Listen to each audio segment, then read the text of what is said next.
Imaginez, un ennemi implacable se dresse devant vous. Fort heureusement, la totalité des Miraculous sont à votre disposition. Cependant, vous pouvez en choisir qu'un seul. Par conséquent, le meilleur. Je sais pas pour vous, mais perso, je trouve que c'est le Miraculous du coq qui est le plus puissant. Moi je pense plutôt que c'est le Miraculous du chat noir qu'il faut utiliser. Je pense que mon Miraculous préféré, c'est le papillon. Les gars, au pire, vous savez quoi? Déterminons ensemble Quel est le meilleur Miraculous?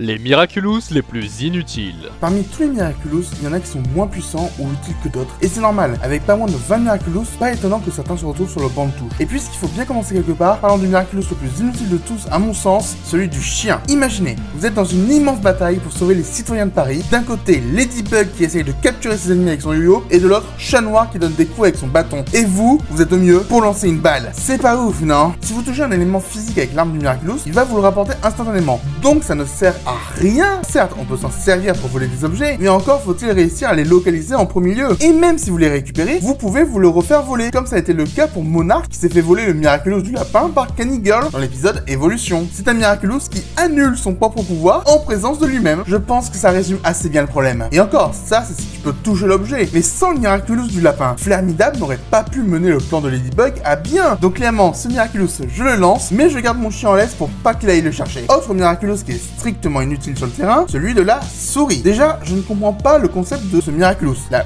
multiplication, on est d'accord que multiplier, c'est ajouter de plus en plus et quasiment en illimité pour avoir un nombre énorme. Alors pourquoi la souris divise son porteur? C'est aux antipodes du concept du Miraculous en lui-même. Certes, ils sont plus nombreux, mais moins grands, et donc par extension, nettement plus faibles que la copie initiale. Une vraie multiplication logique n'aurait théoriquement pas pour but de réduire le porteur. On peut expliquer ça par le fait qu'il s'agit du Miraculous de la souris, connu pour être de petite taille et pour se faufiler partout, mais je trouve ça sincèrement inutile, sauf pour de rares occasions. Et surtout, je me pose une question. Est-ce que chaque porteur a sa propre conscience, ou alors est-ce qu'il y a une conscience collective? Bref, moi ça me fait mal au crâne. Tout comme le Miraculous du seul d'ailleurs, qui, sur le papier, avec son pouvoir qui consiste à perturber les pouvoirs d'autres Miraculous, aurait pu être très intéressant. Mais il s'est avéré être au final une profonde déception. Déjà, on va passer sur le fait que des Miraculous qui font apparaître des objets, ça existe déjà. La particularité étant ici que l'objet rend l'utilisation d'une arme issue de la magie des Miraculous totalement chaotique. Est-ce que le chaos n'est pas plus dangereux que l'ordre? Vous imaginez si ça tombe sur un senti-monstre? Déjà que quand Chat Noir les cataclysmes ils sont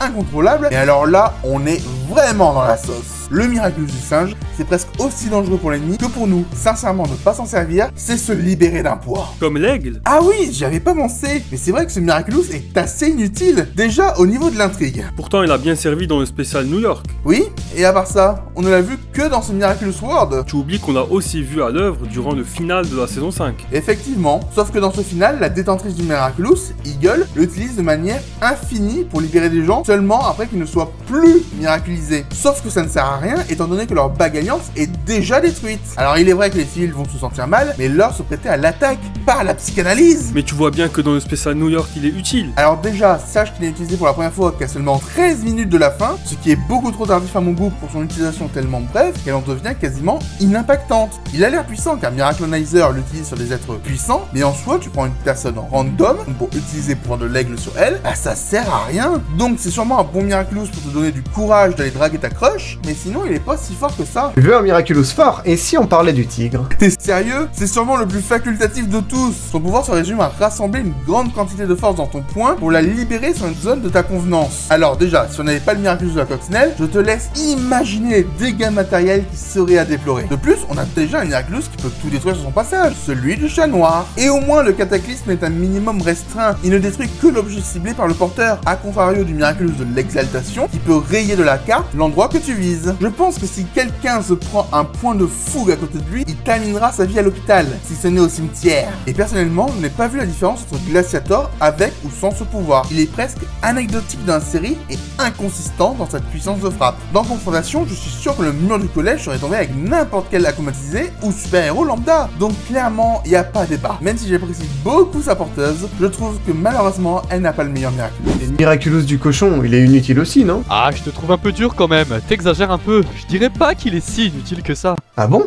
quand les Miraculous peuvent être remplacés par d'autres. Le Miraculous du cochon est sans aucun doute un des Miraculous les plus sous-estimés par rapport à son pouvoir, celui de la jubilation, qui permet de bloquer une ou plusieurs personnes de ton choix dans un rêve illusoire, ce qui aura pour effet d'altérer le temps aux yeux de la cible, tandis que le temps s'écoulera de manière normale du côté du porteur, ce qui aura pour effet d'immobiliser la victime qui sera hypnotisée, laissant libre cours à l'assaillant de neutraliser sa victime par tous les moyens possibles. Le pire dans tout ça, c'est que vous vivrez votre meilleure vie et que vous n'aurez pas conscience de ce qu'on vous fera. Bref, c'est l'un des pouvoirs qui peut s'avérer être le plus dangereux s'il est entre de mauvaises mains. Alors pourquoi tu dis qu'il est remplaçable dans ce cas? Eh bien tout simplement parce que ce pouvoir possède une faille qui fait toute la différence, puisqu'il est possible de s'échapper de la jubilation en reprenant ses esprits. C'est pas si simple à faire, mais c'est pas impossible. Ladybug en est la preuve. Lorsqu'elle et Chat Noir se sont retrouvés piégés dans une jubilation par le Grand-Duc, Ladybug put se rendre compte de la supercherie grâce au Lucky Charm qu'elle avait engendré au préalable, qui lui permit de faire le lien entre la réalité et le rêve dans lequel elle avait été plongée de force avec Chat Noir. Sans ça, aucune chance de s'en sortir. Mais cette simple faille est suffisante pour remplacer ce Miraculous par celui de l'abeille, étant beaucoup plus fiable, qui permet directement de paralyser un ou plusieurs individus sans aucun risque de libération. C'est le même cas de figure pour les Miraculous de la tortue et du papillon. Tous deux possèdent des failles exploitables par l'ennemi. D'un côté, on a le Miraculous qui confère le pouvoir de protection, bloquant ainsi les attaques sur soi-même et aux alentours. De l'autre, on a le Miraculous de la transmission qui offre la possibilité de conférer des pouvoirs à une personne au choix, voire même à plusieurs personnes en simultané si l'on utilise le pouvoir à son plein potentiel, comme l'avait fait le papillon écarlate. Leur faiblesse commune, le risque d'être brisé par l'adversaire. Si le pouvoir de la tortue assure une protection optimale des lieux qui entourent le porteur, celui-ci a des limites et Maître Fou en a fait les frais lorsque Papillon a utilisé son sentimonstre pour briser le dôme conçu par Tortue de Jade, qui malgré sa détermination fut rattrapé par son épuisement. Avec le Miraculous du bœuf, c'est impensable qu'un tel incident se produise. Certes, on peut remporter puisque la protection ne s'applique qu'au porteur, mais l'endurance ne peut pas être rompue. Pour ce qui est du pouvoir du papillon, il peut être compromis à cause du fait que l'Akuma est logé dans un objet en relation avec l'Akumatisé, qui peut être détruit à n'importe quel moment. Sans objet de contact, plus de pouvoir, et sans pouvoir, c'est la défaite assurée. Il est plus judicieux de se tourner vers le Miraculous du coq, qui certes ne donne de pouvoir qu'au porteur, mais qui au moins ne comporte aucune faille. De son côté, le Miraculous du cheval ne comporte pas vraiment de faille, sauf que le Miraculous du lapin fait exactement le même taf, et possède en prime le pouvoir d'envoyer son opposant dans une temporalité divergente. De pouvoir pour le prix d'un, le choix est vite vu. Pour finir, je dirais que le Miraculous de la coccinelle est aussi dans ce cas. Comment ça? Mais n'importe quoi. Le Miraculous de la coccinelle est irremplaçable. T'oublies l'existence du Miraculous de la chèvre, qui effectivement ne possède pas de facteur chance permettant de venir à bout de n'importe quel combattant, mais qui donne un plein contrôle sur l'objet que l'on peut faire apparaître. Ce qui est à mon sens un énorme avantage contrairement au Miraculous de la coccinelle. De plus, il faut s'adapter à chaque objet que l'on reçoit, et avec un ennemi implacable, pas sûr d'avoir le temps de réfléchir à l'utilisation des Lucky Charms. Le pouvoir de la création paraît être facile à maîtriser et infaillible, mais c'est une illusion. Si tu n'as pas un minimum d'esprit de réflexion, il ne t'est d'aucune utilité. Les Miraculous les plus cheatés. Commençons tranquillement avec le Miraculous de l'abeille. De base, son pouvoir est très simple, mais s'il atteint sa cible, il octroie instantanément la victoire à son détenteur. Bon, c'est vrai qu'en combat singulier, c'est je pense assez compliqué de se rapprocher de son ennemi pour pouvoir le toucher sans se faire vaincre avant. Ce qu'il faut en fait, c'est simplement une stratégie d'attaque.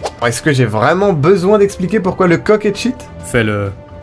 Ou je te plombe. Ok, Afran, c'est bon, je le fais, promis. Non mais sérieusement les gars, le Miraculous du coq, c'est littéralement le cube surprise de Mario Kart, sauf que tu peux choisir ton item, et s'il n'y a pas l'item que t'aimerais, tu peux créer ton propre item. Le Miraculous de la prétention peut se vanter, je pense, d'être le plus polyvalent. Il peut s'incorporer à n'importe quelle stratégie, n'importe quelle équipe en comblant sa faiblesse. Malheureusement, vous vous en doutez, dans la série, il est souvent mal utilisé, comme la plupart des Miraculous en fait. Merci le scénario. Cependant, on peut pas lui retirer, dans l'épisode Miraculous World Paris, les aventures de Toxinelle et Griffe Noire, Monarch en a fait une utilisation très intéressante. Malheureusement, il l'a plagié sur un lui plus intelligent, Esperia, et c'était tout simplement la capacité de voyager entre les dimensions parallèles. D'ailleurs, Esperia, lui, il l'a fait avec le Miraculous du papillon et Monarch avec celui du coq, d'où le fait qu'il y en a un des deux qui se retrouve dans la catégorie des Miraculous remplaçables par d'autres. Alors franchement, ce pouvoir est super cheaté, ça peut permettre à la personne qui l'a de trouver le monde idéal pour réussir son objectif. Par contre, c'est vrai qu'il faudra s'armer de beaucoup de patience, hein, vu l'infinité de mondes sûrement qui doit exister. Mais pour résumer, le Miraculous du coq, c'est le couteau suisse, le dépipé, le joker de la Miraculous Team. Le prochain Miraculous fait de vous un créateur. Le Miraculous du pan, qui est d'ailleurs mon préféré et que je rêverais d'avoir en vrai, était obligé de se retrouver ici. Déjà, une de ses faiblesses, c'est qu'on peut créer qu'un seul être à la fois. Mais c'est contournable, c'est vrai qu'en théorie, même Thomas Truck, le créateur de la série, l'a confirmé. Tu peux créer un être, tu lui donnes le Miraculous, tu gardes évidemment l'objet pour le contrôler, sinon il va faire ce qu'il veut et il va avoir son libre arbitre. Tu lui ordonnes de créer un autre être pour compléter ton armée ou ta stratégie. Tu peux littéralement créer une armée infinie. En plus de cela, on peut usurper à la perfection l'apparence de quelqu'un pour obtenir des infos. Enfin, c'est, je trouve, complètement cheat, et on en a eu notamment l'exemple dans l'épisode 24 de la saison 3 de Miraculous, Ladybug, où en fait carrément Ladybug a été remplacé, ça a dupé Chat Noir, et le papillon et Mayura ont littéralement failli gagner ce jour-là. Où on peut encore créer des êtres avec des capacités un petit peu spéciales, limite des super pouvoirs, comme on a pu voir dans les épisodes Optigami, qui pouvait se fourrer partout et observer les gens sans qu'ils le voient, ou encore Réplique, qui avait littéralement le pouvoir de ne pas se faire atteindre par les pouvoirs des Miraculous, et même de les renvoyer contre leur porteur. Alors imaginez maintenant combiner tout ce que je vous ai cité, armée infinie, capacité spéciale, et pouvoir s'introduire dans le camp adverse sans qu'il ne le remarque. Je pense que la place du Miraculous du pan est bel et bien là. Le Miraculous du serpent, en fait c'est un lapin en moins pratique et en moins puissant. Ce Miraculous te permet de contrôler les 5 prochaines minutes au millimètre près. Le Miraculous de l'intuition permet donc à son porteur de prévoir toutes les erreurs ou éventualités qui pourraient se passer lors de son plan, et ainsi d'assurer son bon déroulement. Cependant, ce Miraculous possède deux gros points faibles. Le premier, le temps est rembobiné pour tout le monde lorsqu'on utilise le pouvoir, mais pas pour le porteur. Bon, c'est bien, ça lui permet de savoir ce qui va se passer et donc d'adapter son comportement pour pouvoir tenter de contrôler les événements, mais d'un autre côté, ça peut être très problématique. En fait, tu peux y passer vraiment longtemps, parce que finalement, les possibilités de choses qui pourraient arriver sont infinies, et on a pu le voir dans la saison 5 notamment. C'est vrai que Monarch, son temps était compté, il a été obligé d'arrêter parce que ça lui a demandé trop de temps, trop d'énergie, car vu qu'il allait bientôt mourir, en l'espace de très peu de temps pour les autres, son temps de vie a énormément diminué. Et également, on avait Aspic dans la saison 3 qui nous a montré que parfois, trouver la solution, même en y passant des mois, ça ne marchait pas forcément, et donc il fallait avoir un mental d'acier pour utiliser ce Miraculous. Et deuxièmement, c'est totalement possible de se faire surprendre par le tournant que va prendre la situation et de se faire prendre son Miraculous. Si jamais on t'attaque toi directement, t'as pas non plus 15 millions d'armes et de pouvoirs pour te défendre. Exemple simple, Miracle Queen, épisode final de la saison 3 de Miraculous, on a Viperion sous les ordres de Miracle Queen justement, qui, même avec le Miraculous du serpent, finit par perdre car il est surpris par la stratégie de nos héros. Puis une fois le Miraculous aux mains de l'ennemi, bonne chance pour s'en sortir. Et pour finir, son homologue, le Miraculous le plus cheaté de tous les temps, j'ai nommé le Serpent V2 plus Cheval,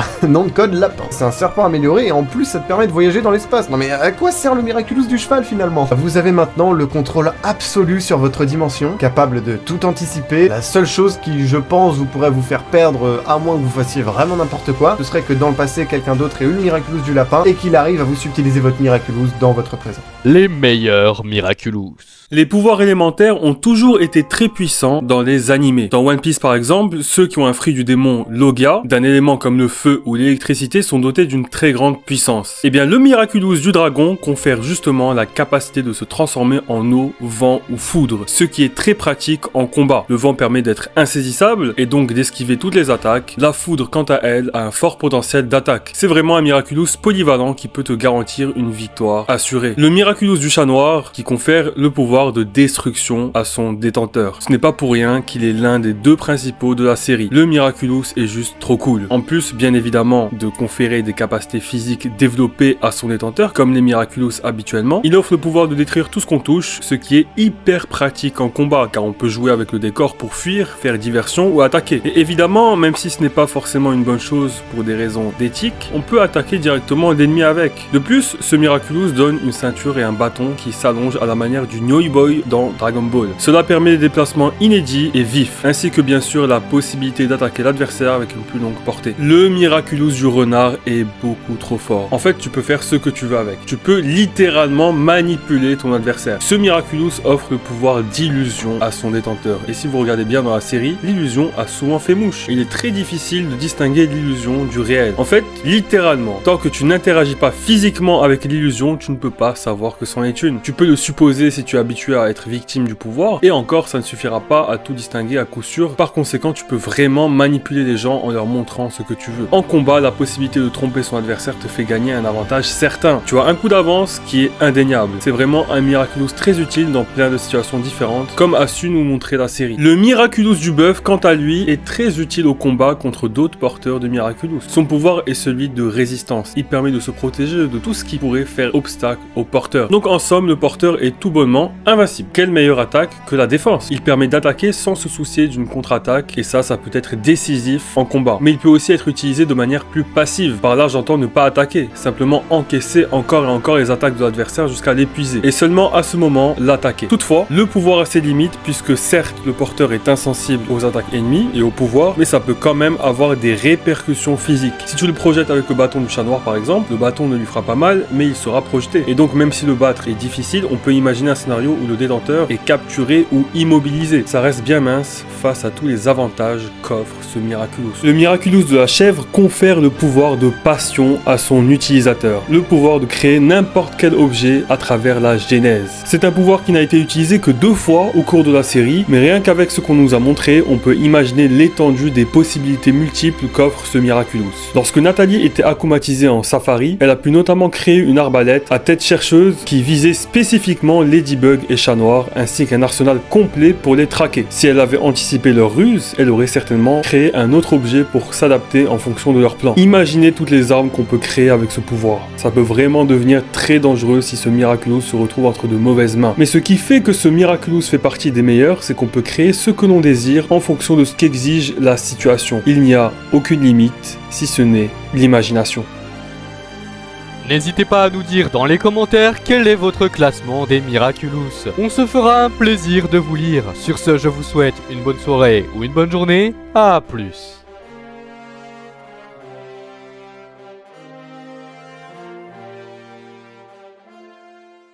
Et n'hésitez pas à vous abonner à la chaîne de Afran aussi. Il fait du super contenu.